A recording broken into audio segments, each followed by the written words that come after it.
Балаңыз TikTok пен Instagram'да не істеп жүр? Соңғы кезде желілерге желімдей жабысқан жеткіншектеріміздің кісі шошырлық әрекеттері белең алуда. Әлі оң-солын ажырата қоймаған ұл-қыздар құлаққа түрпідей тиетін сөздерді айтып, ересектерге тән қимылдар жасауға дейін барады. Ал балаларының бұл қылығынан ата-анасы хабардар ма? Карантинде TikTok бұрын-соңды болмаған рекорд орнатты. Сенесіз бе? Еріккеннің ермегі деп жүрген қосымшаны 2 айда 2 миллиард адам жүктепті. Дені бесіктен белі шықпаған балалар екен. Қазір телефонға телміріп, желіге желемдей жапысып, камера алдында контент жасап жүрген ұл-қыздарымыз көп. Әлі оң-солын ажыратпаса да, смартфонның қыр-сырын ересектерден жақсы біледі.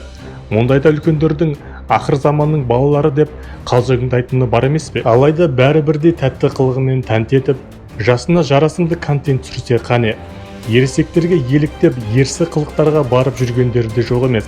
Міне, камера алдында селкеңдеп, желідегі аға әпкелеріне еліктегендерден бір мысал. Не істеп, не қойғандарын өздері ұқпайды.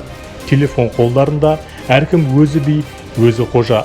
Дегенмен үйдегі ұл-қыздардың үлкендерге еліктеп контент түсіруі қаншалықты дұрыс? Мамандар қазірдің өзінде алаңдайтын себеп бар дейді психолог маманы.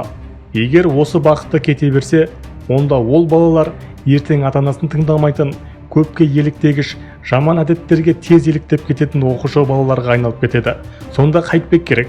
Контентке фильтр жасау керек деп ойлаймын. Өйткені фильтр жасасақ, біз баланың не көргенін қолымызда ұстаймыз.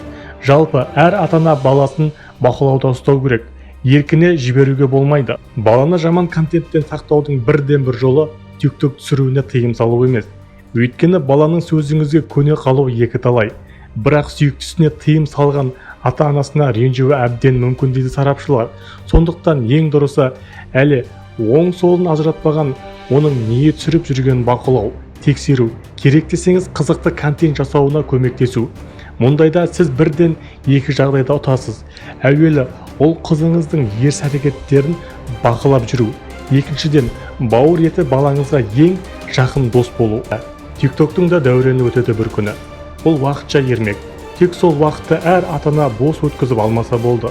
Өйткені бүгінгі қызықтың ертеңгі шыжығын көретін өздері дейді мамандар. Құрметті достар, егер видео ұнаса, жақындарыңызға WhatsApp группаларға таратып жіберсеңіздер, және лайк басып, комментарий жазып, қызыл подписаться батырмасын басып, біздің каналға тіркеле кетіңіздер.